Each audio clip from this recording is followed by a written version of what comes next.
International news. His Majesty the King returns home after attending the opening of an international economic summit in Egypt.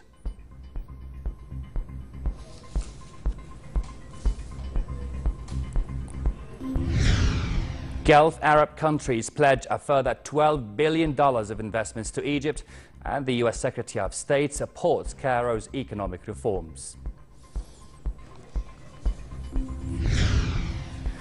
And Iraqi forces pause for reinforcements in a major offensive to retake the city of Tikrit. Good evening and very warm welcome to the news. His Majesty the King returned home after attending the opening of an international economic summit in Egypt. The summit, to support the Egyptian economy, attracted a number of world leaders and top business executives and heads of major global companies. King Abdullah's participation is a reassertion of Jordan's support of Egypt in its bid to achieve development goals and boost its stability and vital regional role. In his opening address, Egyptian President Abdel Fattah al-Sisi outlines Egypt's economic and political reforms to achieve high and sustainable growth rates and create a competitive economy and restore investor confidence. Sisi thanked King Abdullah and a number of Arab monarchs and heads of state for standing by Egypt in tough circumstances. On the periphery of the summit, King Abdullah met a number of leaders and heads of delegations to the meeting. The King and Sisi discussed Jordanian and Egyptian ties and ways of cementing joint cooperation in various fields. The two leaders expressed their satisfaction with the level of relations and agreed to continue coordination to serve the two countries' interests and enhance joint Arab cooperation. King Abdullah said Jordan backed Egypt in its efforts to improve the economy and address challenges. His Majesty also met with Lebanese Prime Minister Tamam Salam, who thanked Jordan for its support of Lebanon.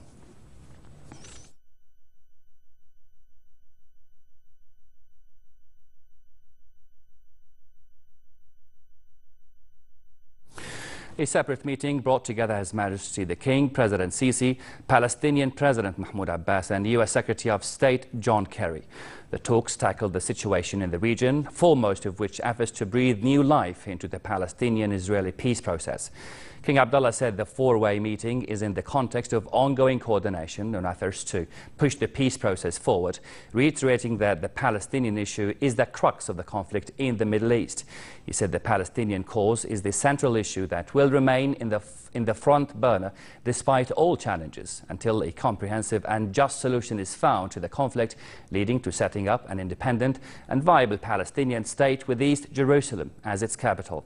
King Abdullah warned that a delay in a settlement based on the internationally backed two-state solution would expose the region to further conflict, disputes and chaos that feed terrorism and extremism and their proponents. The meeting called for concerted efforts by all parties to push the peace process forward after the Israeli elections due to be held next week. King Abdullah urged Washington and the world community to back these efforts and bring down obstacles to the resumption of peace negotiations.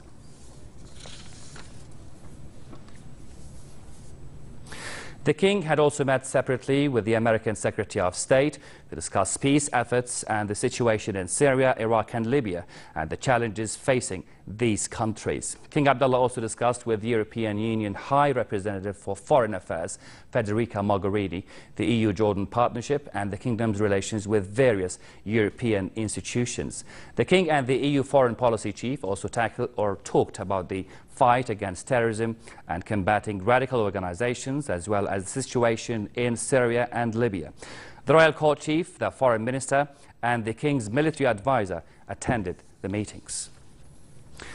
Gulf Arab states pledged a further $12 billion of investments and central bank deposits for Egypt at an international summit. Kuwait, Saudi Arabia and the United Arab Emirates each offered $4 billion in a boost to President Abdel Fattah al-Sisi as he seeks to reform the economy after years of political upheaval.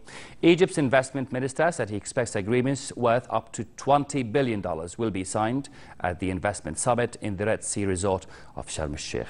Here are the details. After 4 years of political turmoil, Egypt is pinning high hopes for economic revival on an investment summit. It hopes it will attract billions of dollars. But the gathering in Sharm el-Sheikh, attended by global chief executives and officials including the International Monetary Fund's Christine Lagarde and U.S. Secretary of State John Kerry, is not just about money.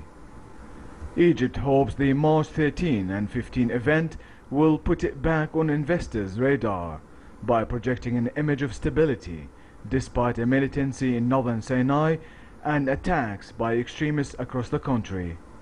Egypt's economic reforms, including cuts in energy subsidies, a law cutting red tape, and efforts to eliminate the currency black market, have won praise.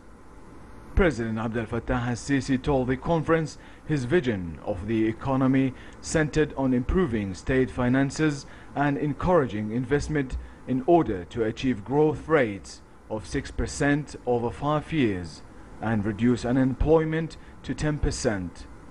The U.S. Secretary of State pledged support for Egypt's reform agenda. The more inclusive, the more diverse, the more rules-based and accountable the political process is, the greater confidence the business community will have. We continue to talk about these imperatives with the Egyptian government. We look forward to seeing further progress in the fulfillment of the democratic aspirations of the people of Egypt. If this summit succeeds, President Abdel Fattah al-Sisi could claim to be making progress on the economy and keep attention away from the crackdown on the opposition. Cairns were hopeful this summit would give a much-needed boost to the country's flagging economy.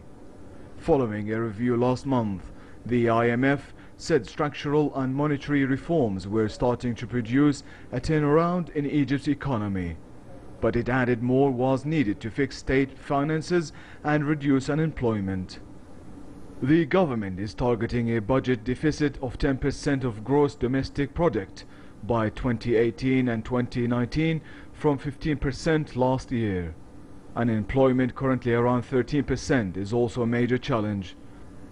Sisi has restored a degree of stability and raised hopes of economic recovery with the announcement of infrastructure mega projects, including a multi-billion-dollar expansion of the Suez Canal. The president has promised to make a clean break from the past when the state dominated the economy. Loy Balkar for the news at 10. Iraqi forces paused for reinforcements in a major offensive to retake the city of Tikrit from militants. The operation appeared to have stalled for the time being, 2 days after Iraqi security forces, backed by mainly Shiite militia, pushed into the city. A source in the military command said Iraqi forces would not move forward until reinforcements reached Tikrit, of which Daesh terrorists still hold around half. Forces loyal to Shiite cleric Muqtada al-Sadr, known as the Peace Brigades, appear to be positioning themselves to join the government offensive. If government forces take full control, it will be the first time they have won back a city from Daesh since it overran large areas of the country last year. In Tikrit, the militants have deployed snipers and turned streets into homemade bombs and booby-trapped buildings.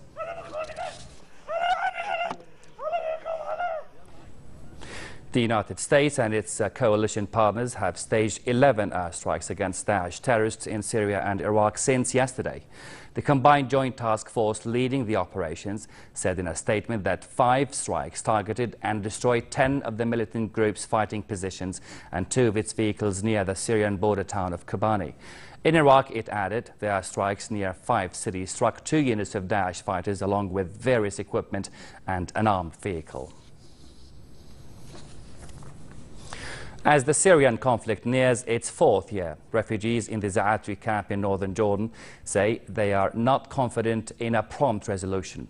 The refugees said a return to their homeland still seemed a distant prospect. According to UN figures, the conflict has killed some 200,000 people, has forced more than 3.9 million refugees, mostly to Jordan, Turkey and Lebanon, and has displaced 7.6 million people within Syria. Jordan is one of the neighboring countries that has received the highest number of refugees, and various refugee camps have been created to host them.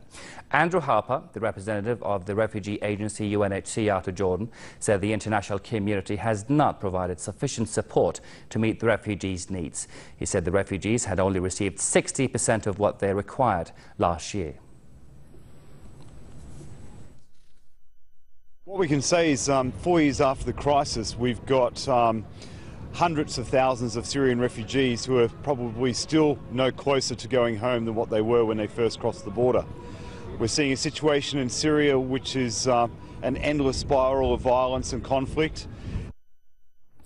The Red Cross says it has only sporadic and limited access to areas of Iraq and Syria held by Daesh terrorists. The president of the International Committee of the Red Cross, Peter Mora, said 10 million people are living under the control of the militant group and need help. He also voiced hopes that a ceasefire can be reached in Aleppo to allow more aid to be distributed in the shattered country's second largest city. Despite this, he added, the ICRC has been able to considerably increase operations in various parts of Iraq and Syria, crossing front lines to deliver humanitarian assistance. Time to time on certain issues we do have accesses. We had some accesses into Raqqa to fix water and sanitation distribution systems in Raqqa.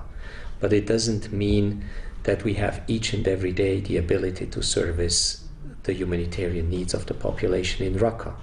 We have been able to go into and to send deliveries into Mosul, but not each and every day that people need.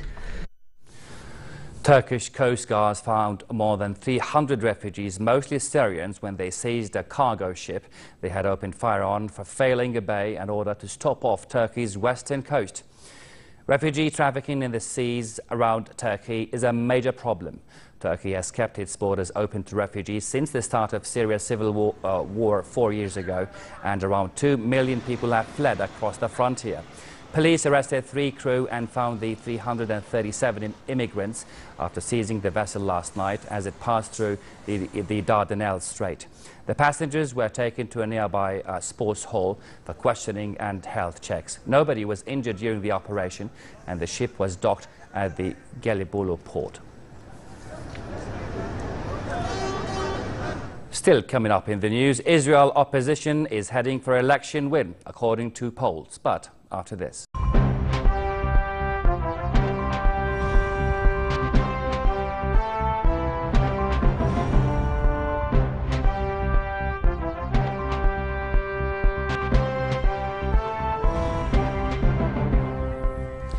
U.S. President Barack Obama blasted Republican senators over a letter they sent to Iran's leaders, warning against making a nuclear deal with him. In the letter, the Republicans told Iran's leaders any nuclear deal with Obama could last only while he remains in office. The open letter to Iran's leaders, signed by 47 Republican senators, sparked a political firestorm. Former Secretary of State Hillary Clinton, a likely Democratic presidential candidate, said the lawmakers either were trying to help Tehran or harm the U.S. commander-in-chief.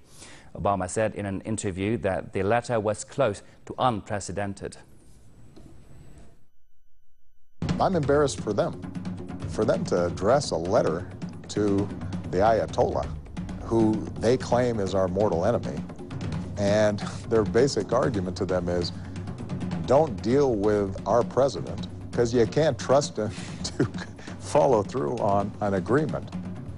It's close to unprecedented. Israel's center-left opposition is poised for an upset victory in national elections next week. The last opinion polls before the March 17 vote gave the opposition a solid lead over Prime Minister Benjamin Netanyahu's Likud party. Polls in 2 of Israel's leading newspapers predicted the Zionist Union would secure 25 or 20 seats in the 120-seat Knesset, against 21 or 22 for Likud. All polls in the past 3 days have given the same margin of victory. But it is easier for Netanyahu to put together a coalition, even if he loses the election by a narrow margin, because of the fact that there are more parties on the right and far right of the political spectrum. But there is also positive news for the Zionist Union, with a poll of Israeli Arabs showing a majority would favor the United Arab Party joining a center-left coalition government. In celebration of the life and work of British designer Alexander McQueen, an exhibition at London's Victoria and Albert Museum is putting 240 pieces of his works on display. The exhibition features many iconic pieces, including the armadillo shoes, the butterfly headpiece, the flower dress, and the dress featured in the finale of his 1998 London collection. Also included in the exhibition is a hologram 3D image of Kate Moss for the finale of the 2006 Windows of Culloden collection. Alexander McQueen died in 2010, and his achievements in fashion earned him 4 British Designer of the Year awards: 1996, 97, 2001 and 2003.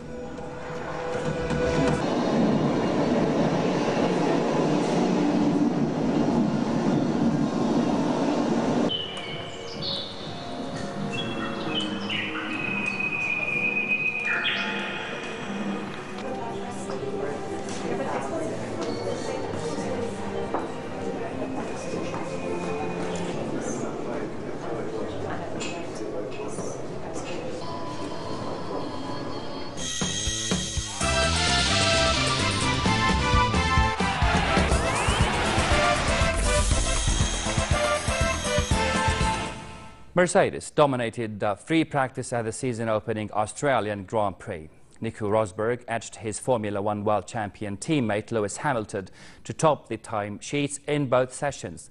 German Rosberg set the fastest lap in the second session on a glorious day at Albert Park, topping Lewis Hamilton by 1/10 of a second. 4 times world champion Sebastian Vettel was third fastest on his debut for Ferrari in the second session, with teammate Kimi Räikkönen fourth best.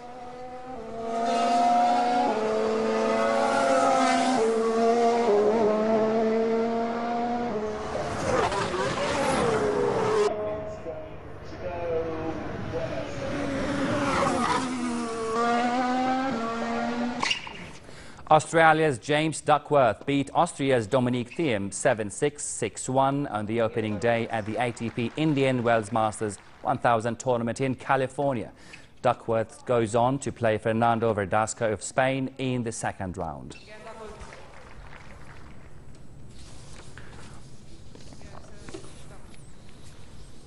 Also in the tournament, Ryan Harrison battled past American Mardy Fish. Fish, playing in his first tournament since 2013, played an enthusiastic backhand and fell over the net, becoming stuck with his hand near the ground. Realizing what had happened after winning the point, Harrison ran over and set Fish back on his feet to applause from the crowd. Harrison won the match 6-4, 4-6, 7-6. He next faces Kei Nishikori of Japan.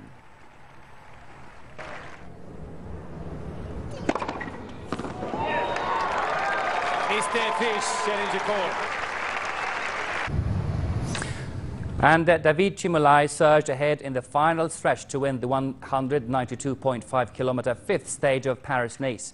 The 25-year-old Italian perfectly timed his effort to beat France's Brian Cocard on the line, with Stage 3 winner Michelle Matthews of Australia taken third.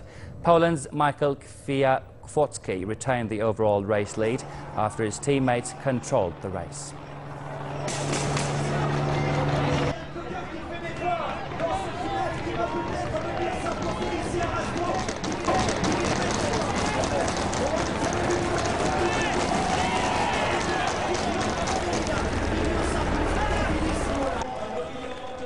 Finally, chilly tonight in most areas with low clouds and northwesterly light winds. Tomorrow, temperatures will be 2 to 3 degrees above seasonal average, with fair weather forecast for the hilly areas, while winds will be westerly, changing to southeasterly light to fresh. The Port of Aqaba should enjoy a pleasant day tomorrow with calm seas. Next to the lows and highs for tonight and tomorrow.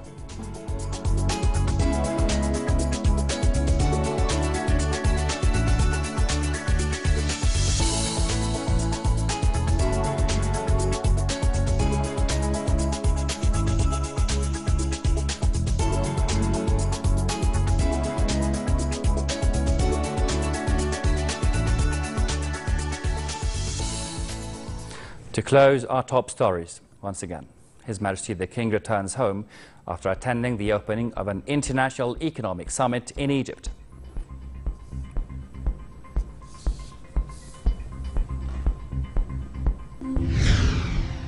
Gulf Arab countries pledge a further $12 billion of investments to Egypt, and the U.S. Secretary of State supports Cairo's economic reforms. And Iraqi forces pause for reinforcements in a major offensive to retake the city of Tikrit. And that's the end of tonight's news. My name is Raad Liplouche. Thank you so much for your time. Have a good night.